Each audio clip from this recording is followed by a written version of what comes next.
강의 기회를 주셔서 감사합니다. 네, 오늘 강의 잊지 못할 것 같습니다. 저는 당에 왔으니까 저는 2014년 말쯤에 입당했습니다. 사실 그래서 민주당원인지는 이제 거의 한 10년 정도 되어 가는데요. 중간에 이제 검사를 하면서 그때 잠깐 공직 수임으로 인해서 잠깐 할당을 했다가 작년에 다시 복당을 하게 됐습니다. 그리고 검사 시절에 저 여기 부산 명지에 살았습니다. 부산 서구지청에 근무를 하면서 여기까지는 잘 와보지 못했지만 상원 법원 아니면 진해 용원 그쪽에는 많이 갔던 기억이 나요. 아무쪼록 반갑고 그럼 이제 한번 시작해보겠습니다.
부결되었음을 선포합니다.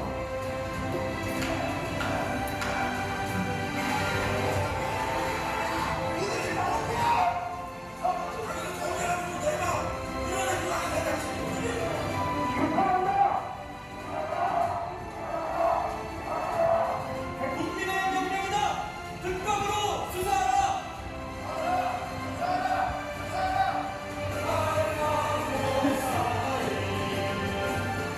임성근 사단장 하나 전났으면 온 나라가 시끄러울 일이 없었습니다. 그러한 사안을 윤석열 대통령께서 지금까지 키우셨으니 자기 팔자를 자기가 꼬았다는 요새 말로 18직권 아니겠습니까? 억울하게 숨직한 병사의 죽음이 제대로 밝혀지고 이해됩니다. 외압에 맞서서 정의의 길을 택한 군인의 소신이 정당하게 평가받는 나라, 그런 진실된 나라, 정의로운 나라, 희망찬 나라, 우리 다 함께 합쳐 만들어 봅시다. 우리 다 같이 함께 싸워봅시다.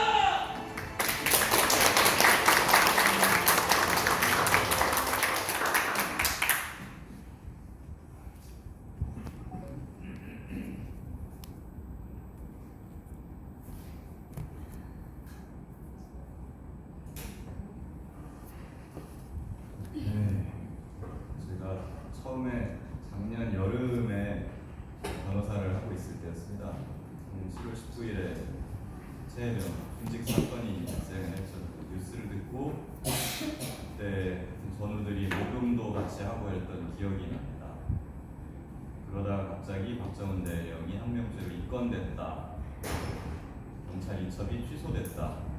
이런 이야기를 듣고 나서 제가 그때 변호사를 하고 있었으니까 제가 변호사 홍보를 하려고 만든 유튜브가 있었습니다. 제 개인 유튜브.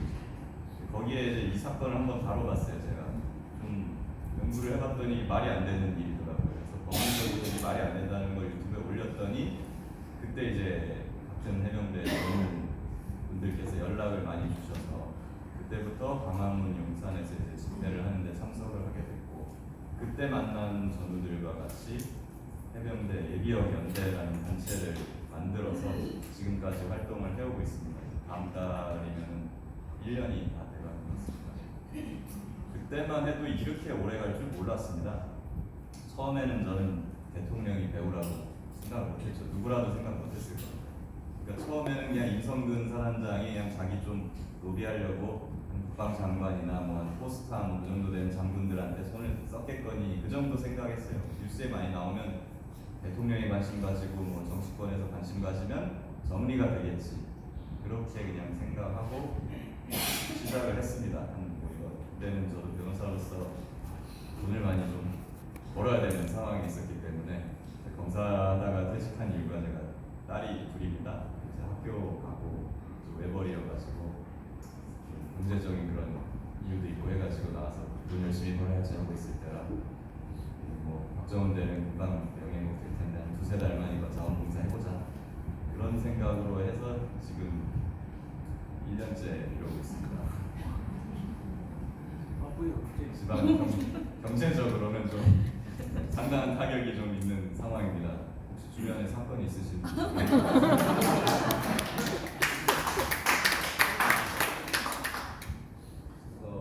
일단 최혜병 순직 사건은 그 당시 많이 보도되셨죠. 됐죠. 구명조끼도 없고 안전띠도 없고 허리까지 차오르는 급류인데 그 당시에 이제 그 비가 많이 내려가지고 인근 댐들 3개를 다 방류하고 있었습니다. 그래서 유속이 엄청나게 빨랐어요. 그래서 상륙장갑차라고 물에 들어가는 장갑차가 있는데 그것도 들어가다 물살이 너무 세서 도로 나올 정도로 그런 급류였습니다.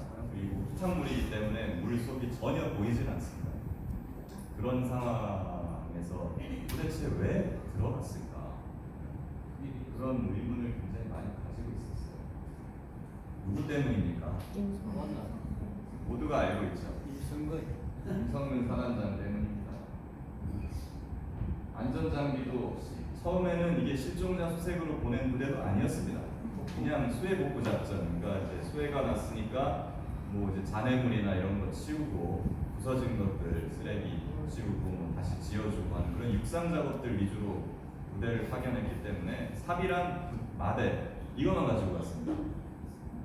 그 부대한테 갑자기 실종자를 수색하라 이런 명령을 내린 게 임성근 사단장입니다. 그러니까 당연히 물에 들어가기 위한 구명조끼, 밧줄 이런 거 아무것도 없죠. 그럼 챙겨줬어야 되는데 그런 거 챙겨주지 않은 것도 임성근 사단장입니다. 그 현장에 비가 엄청나게 내리고 급류가 몰아치지 않습니까? 뉴스에 보셨겠지만 여단장, 대대장, 중대장들 이 들어가면 안 됩니다 라고 얘기하잖아요. 들어가면 안 됩니다. 아주 위험합니다. 이렇게 보고를 했는데 그걸 묵살하고 계속 수색하라 이렇게 말한 것도 임성근 사단장입니다. 그 정도까지만 했으면 임성근 사단장이 책임이 좀 덜할 수도 있을 것 같습니다. 왜냐하면 사단장은 본부에만 보통 있는 사람이고 현장에 나오는 사람이 아니지 않습니까?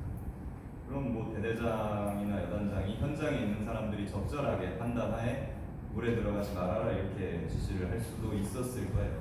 근데 임성근 사단장은 상상을 초월합니다. 포항에서 경북 예천이거든요. 여기가 포항에서 예천까지 옵니다. 자기가 직접 와가지고 여단장, 대대장을 무시하고 그냥 돌아다녀요. 병사들이 있는데 가서 야 여기는 중대하니까 이제 거기가 포 3대대 9중대가 수경하고 있는데 가서 중대장이면 뭐 한 대위 정도 되잖아요. 그런 사람한테 가서 뭐 하고 있어?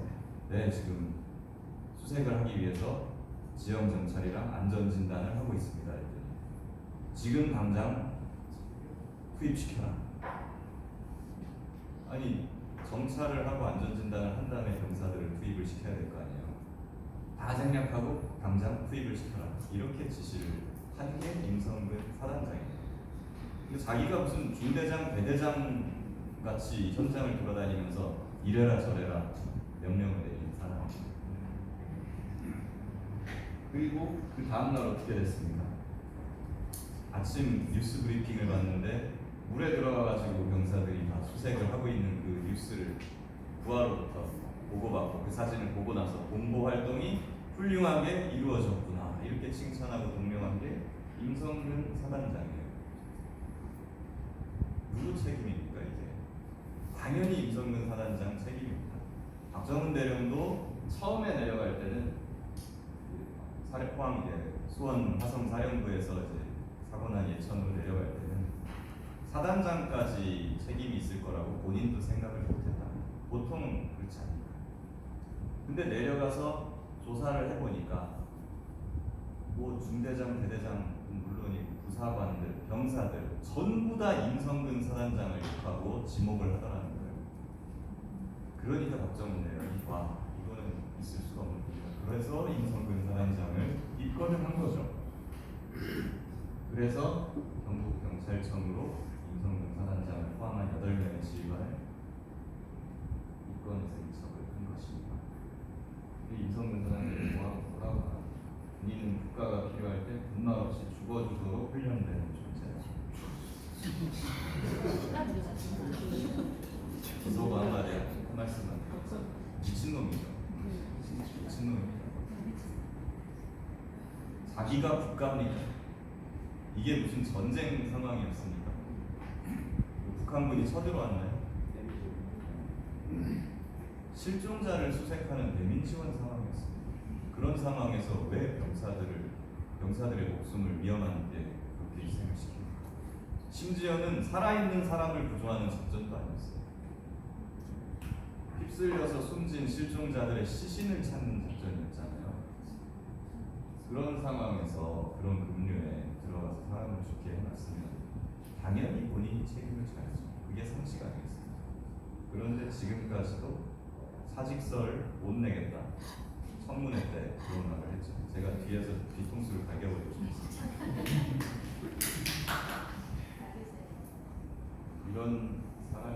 이런 사람을 물론 별을 달아준 사람들도 잘못한 것이지만 해병대 전체가 이 사람 때문에 욕을 먹고 있으니 참담한 지경이고요. 근데 하나가 더 있죠. 임성근 사단장이 1차적으로 나쁜 놈이지만 그러면 임성근 사단장 하나 잘랐으면 되는 거 아닙니까? 근데 임성근 사단장을 하나 구하겠다고 이 난리를 쳐서 1년 동안 물론 제가 돈도 못 벌게 만들고 그리고 전 국민들의 스트레스를 올리고 이렇게 만든 사람이죠.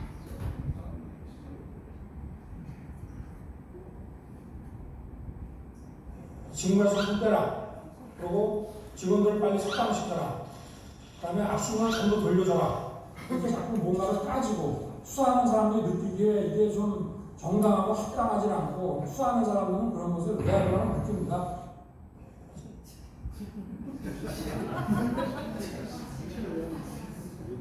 구절절 맞는 말이죠. 어떻게 사람이 10년 만에 이렇게 바뀌는지 모르겠습니다. 정확하게 10년 전, 11년 전 국정감사 때 그 박근혜 정권의 국정원 댓글 수사 외압을 폭로하는 장면입니다. 이게. 그때 이 폭로할 때 질의를 하던 국회의원이 박지원 의원이었는데요. 인사청문, 그러니까 이번 입법청문회 때 박지원 의원이 질의할 때 이 영상을 틀더라고요.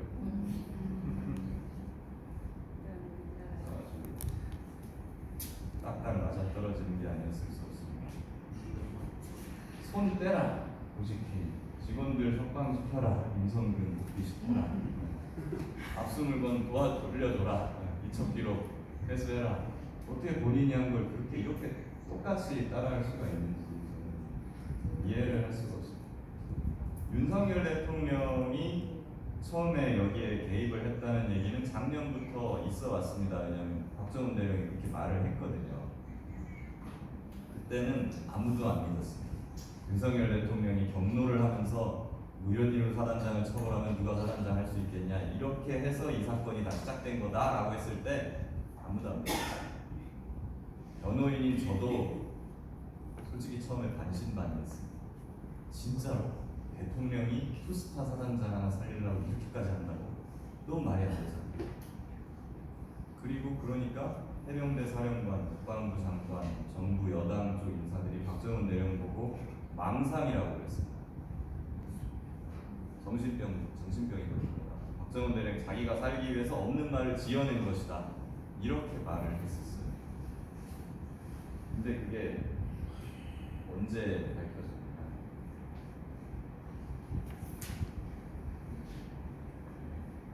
통화 내역이 나왔었죠. 5월 달에. 그 통화 내역을 어떻게 확인했냐면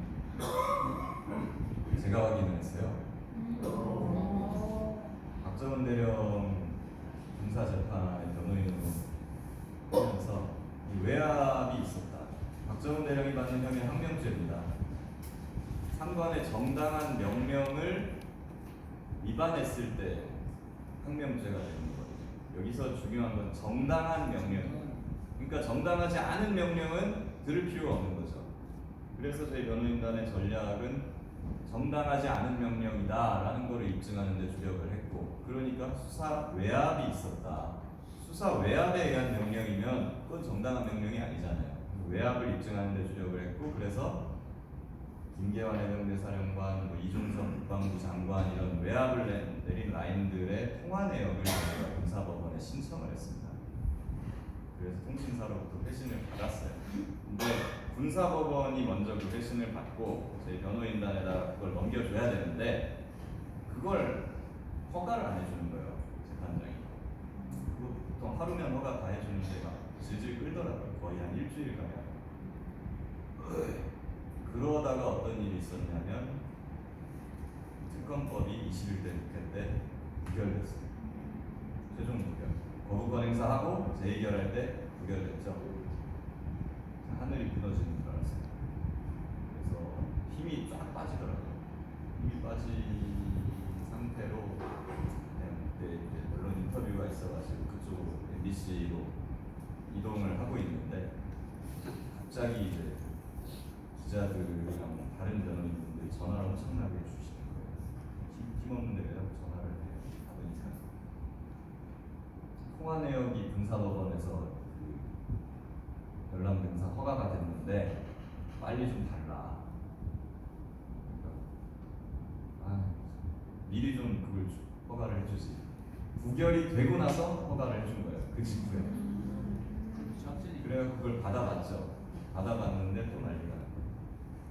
거기 대통령 번호가 나온다는 거예요. 뭔 소리야?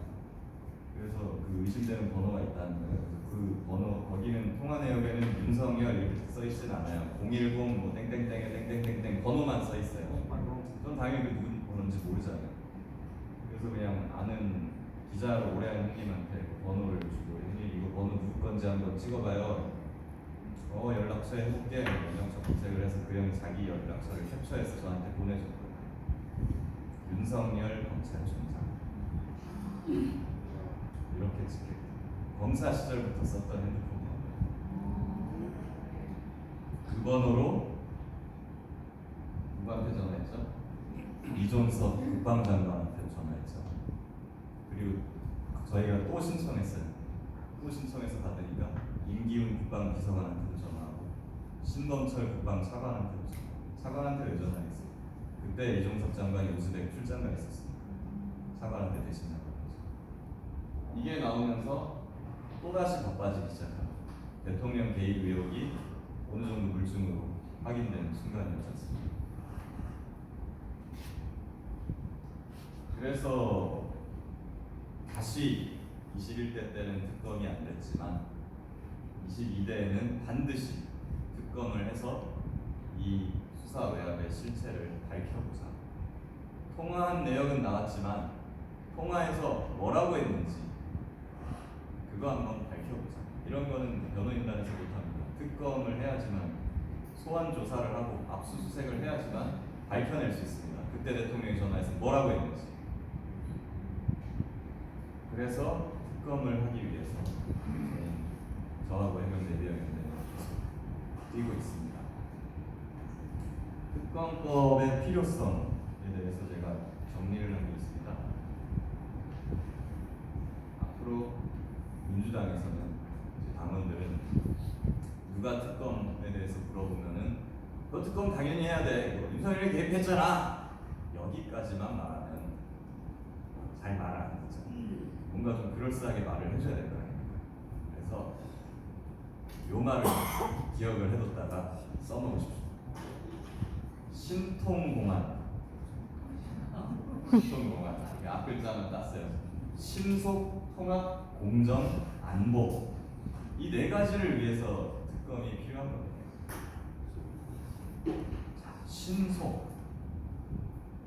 지금 공수처 수사를 기다리자 이렇게 대통령실에서 계속 얘기를 하고 있습니다. 공수처 수사 언제 끝날까요? 저는 올해 안 끝난다고 생각합니다. 이 수사는요, 3단계로 이루어집니다. 게임으로 치면 게임도 이제 스테이지 1, 2, 3 이런 게 있잖아요. 이것도 1, 2, 3가 있어요. 스테이지 1은 해병대 사령부를 수사하는 거고요. 스테이지 2는 국방부를 수사하는 거고, 스테이지 3 마지막이 이제 대통령실을 수사해야 됩니다. 원래 수사하는 거는 밑에서부터 타고 올라가야 되는 거예요. 그래야 밑에 사람들부터 조사하면서 이제 그 사람들이 무슨 명령을 받았고 이런 거를 다 하나하나 차곡차곡 모으면서 올라가야지 위에 사람이 말을 딴소리를 못하죠. 이 3단계 해병대 사령부, 국방부, 대통령실 순서로 가야 되는데 이 최혜병 사건이 난 지 지금 11개월 됐습니다. 아직도 해병대 사령부 끝날 무렵 국방부의 초입 단계예요. 공수처 수사. 11개월 동안 뭘 했습니까? 정말 느린 속도고, 그냥 저는 이렇게 봐요. 의지는 있어도 물리적으로 공수처는 할 역량이 안 된다. 아쉽지. 공수처에서 이 사건 수사하는 검사 몇 명인 줄 아세요? 3명. 그나마도 주도적으로 하는 건 2명밖에 안 돼요. 사정현 부장검사, 박성현 검사, 이대환 부장검사. 부장검사는 실무를 하지 않죠. 이거 2명이에요. 그 2명은 이것만 하느냐? 그렇지 않아요. 감사원 유병호 총장, 그 사람 수사도 하고 있어요. 최근에 이원석 총장 고발 사건도 이 사람들이 받았어요. 딴 거 하면서 이거 어떻게 합니까? 2명이서. 이 수사는 제가 검사를 해봤지만 최소한 검사가 15명 있어야 돼요. 그래야 굴러가는 수사. 제대로 하려면 3, 40명은 있어야 되는 사건이에요. 그러니까 대통령도 그걸 아는 거죠. 공수처 수사를 기다리자. 공수처 수사 이대로 가면 임기 끝날 때까지 안 끝날 겁니다. 그래서 특검을 해야 돼요. 특검은 검사를 한 40명 파견받을 수 있죠. 수사관만 100명이 넘어갑니다. 법정 수사기관이 한 3개월 정도 됩니다. 그 정도 인원이면 3개월이면 수사 다 끝내고 기소까지 마무리할 수 있습니다. 이건 정부 여당한테도 좋은 거예요. 언제까지 이 사건 가지고 계속 골머리를 앓고 있을 겁니까? 이거 빨리 끝내고 빨리 뭐 북한 문제, 외교 문제, 국민연금 문제, 의료 문제 이런 거 빨리 해야죠. 정부 여당으로서. 정부 여당한테도 좋은 겁니다. 이게 3개월이면 수사해서 기소까지 다 끝나고, 그러면 보수에서 말하는 정쟁도 끝나겠죠. 3개월이면. 그래서 특검해야 된다. 통합. 이 사건은 군인 피의자들이 많습니다. 김계환 사령관도 군인이잖아요. 군인은 어디에 기소되죠? 군사법원. 이거 이대로 가면은 군인들은 군사법원, 민간인들은 민간법원으로 사건 다 쪼개져서 기소됩니다. 그러면 다 중구난방되고 그지그지 됩니다. 그리고 공수처는 기소할 수 있으니까 이거 못합니다. 공수처는 판사, 검사, 경무관 이상 경찰관만 기소할 수 있어요. 이종섭 장관 기소 못합니다. 그럼 어디로 보냅니까? 검찰로 보냅니다.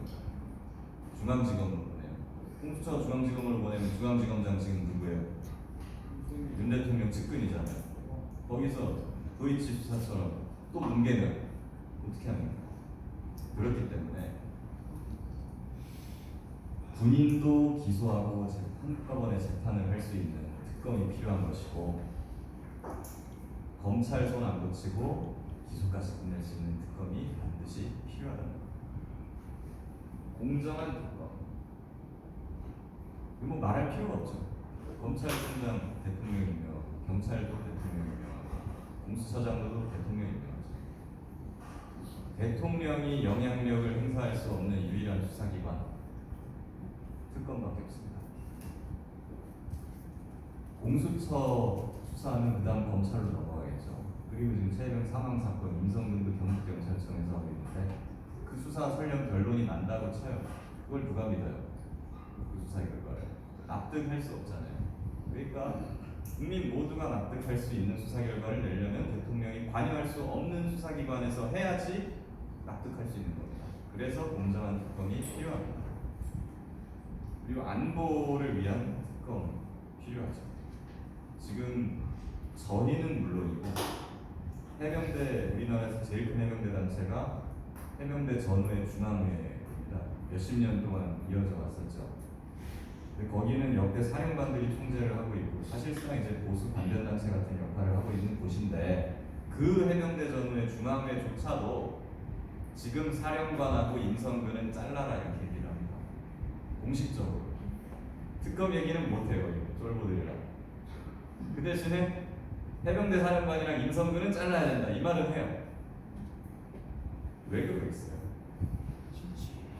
사령관이랑 임성근이 피의자 신분이잖아요. 지금 피의자들이 해병대를 지휘하고 있습니다.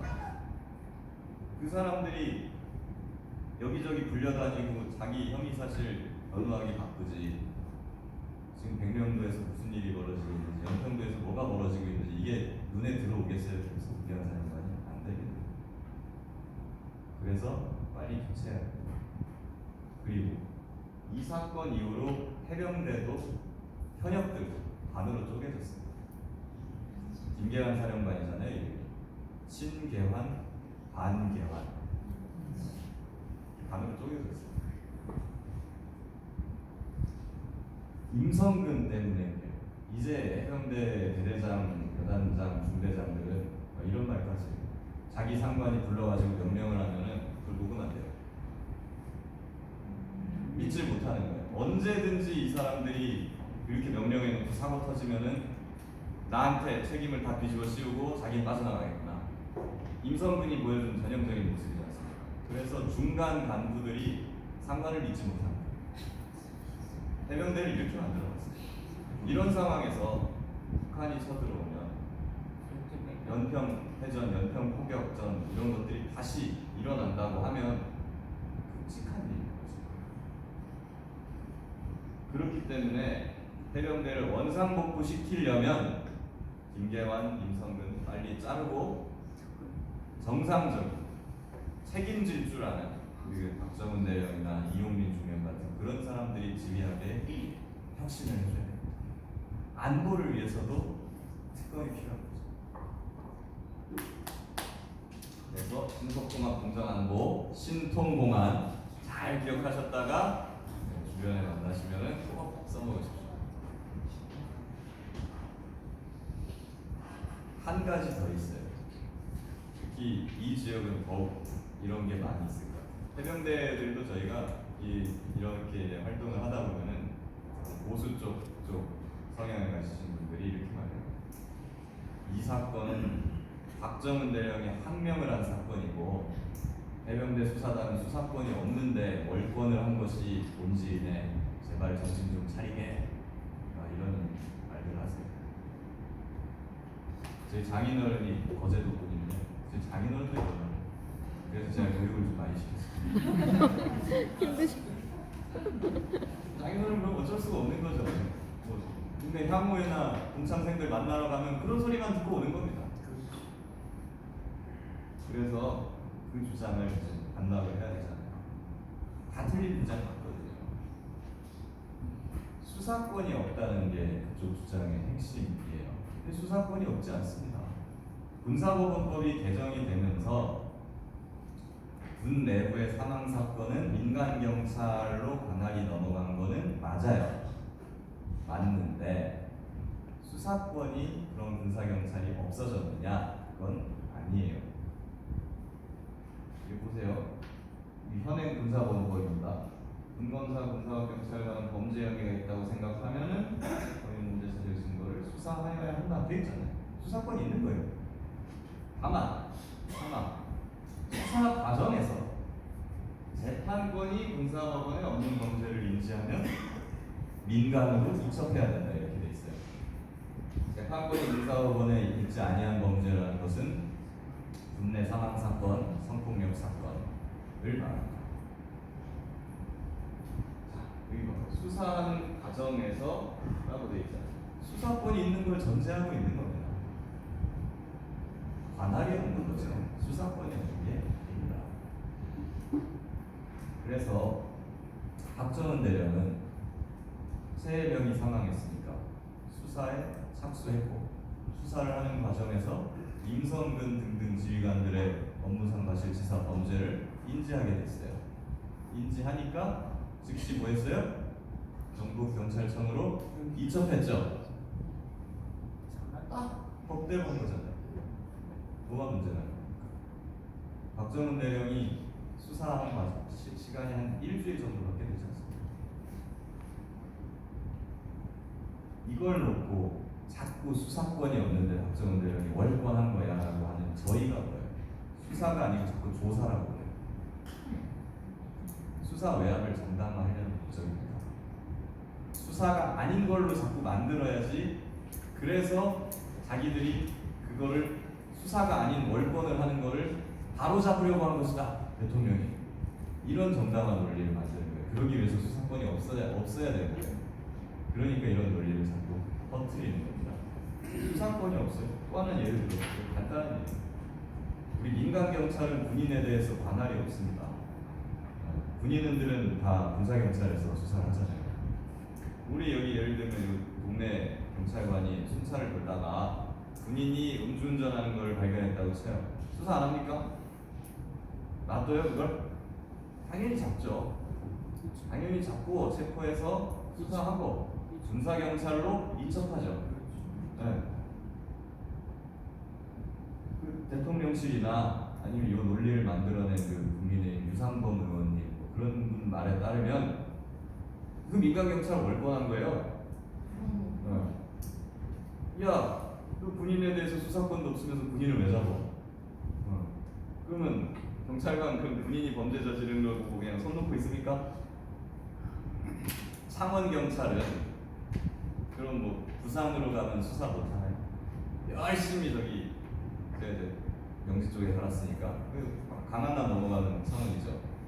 창원에서 열심히 도망가다가 쫓아가다가 도둑이 가다가 거의 강한남 휙 건너가요. 부산이야.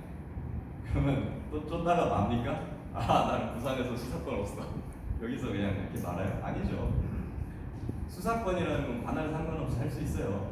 창원경찰이 부산 가서 수사 당연히 할 수 있습니다. 서울중앙지검에서 가끔 막 내려와서 압수수색 해가잖아요. 막 부산시청 털고 그러잖아요. 그 권한은 다 있는 거예요. 그렇기 때문에 수사권이 없는 주장은 말이 되지 않는 것이다. 관할이 없을 뿐이다. 관할이 없어서 박정훈 대령은 민간으로 이첩을 해줬다. 이 적법한 이첩을 누가 막았죠? 대통령이 막았죠. 경로가 막았죠. 그럼 법을 누가 어긴 거예요? 윤경로 씨가 법을 어긴 거죠. 왜? 이런 범죄 수사 과정에서 사망 사건, 재판권이 군사원에 대한 범죄를 인지했으면 민간으로 빨리 이첩을 보내야 되는데 그 이첩을 못 보내겠잖아요. 법은 대통령이 어겼다. 이렇게 기억하고 싶다 얘기를 하십니다.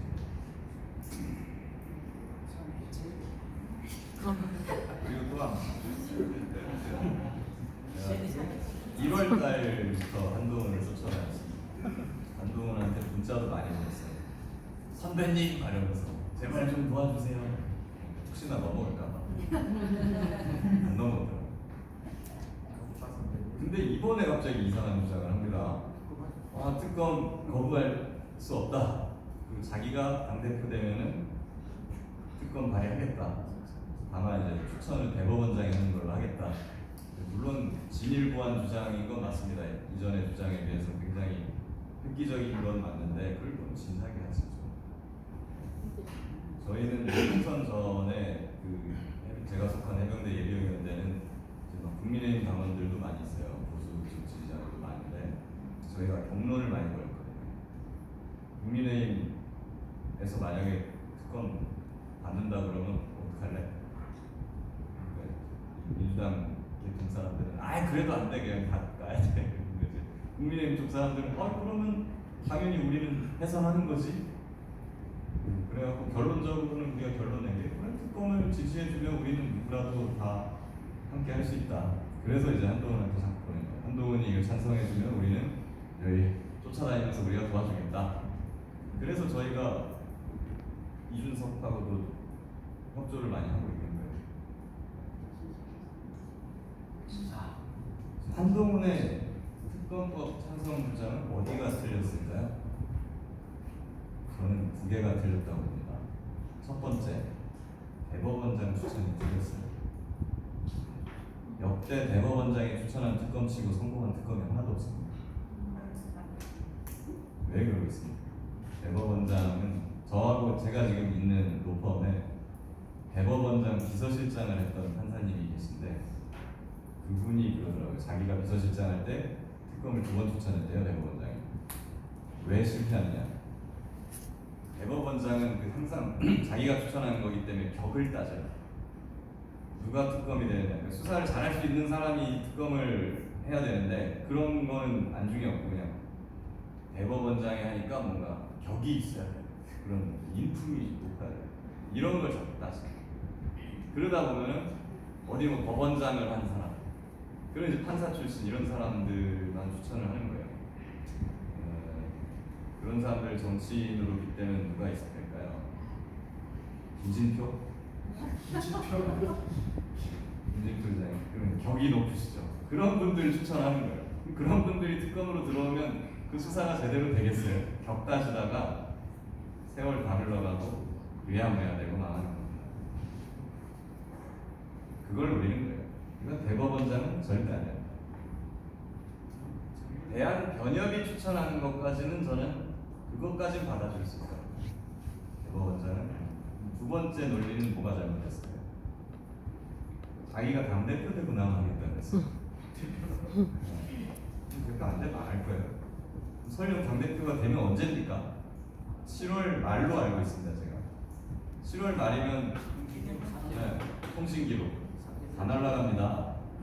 통신사 보관 통신기록은 보존기한이 1년인데 최혜병 사망한 게 7월 19일이에요. 지금 한동훈 당대표 되는 그 다음날 통신기록 날라갑니다. 그 얘기는 뭐겠어요? 통화 내역 다 날리고 증거 다 인멸하고 나서 특검을 하자는 뜻밖에 되지 않는 겁니다. 그러니까 한동훈이 진정성이 있다면 지금 당장 지금 당장 민주당이 특검을 추천하는 게 마음에 안 든다면은 그러면 합의할 수 있는 대안을 가지고 와서 지금 당장 협상을 하고 그리고 다음 주 본회의 때 수정안을 내서 협의된 수정안을 다음 주에 통과시키면 됩니다. 그렇게 할 능력 되잖아요. 한동훈계 의원들 뭐 한 20-30명은 그냥 넘을 텐데. 그래서 그저께 집회를 하는데 그때 이제 박찬대 대표님도 오시고 뭐 야당에서 여러분이 왔는데 이준석 의원도 왔어요. 이준석이 그러더라고요. 한동훈 못 믿어준다. 믿어주게 만들려면은 다음 주 특검 찬성한 한동훈계 의원 명단 10명 가지고 와라. 그러면 믿어준다. 하겠어요? 저 얼굴을 보면? 저 얼굴. 못합니다.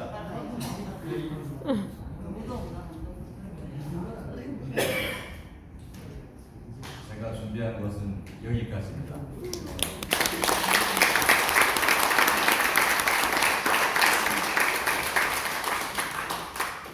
그동안 이제 저희가 해병대 예비역연대 만들어서 여기까지 활동하면서 있었던 일 그리고 상대방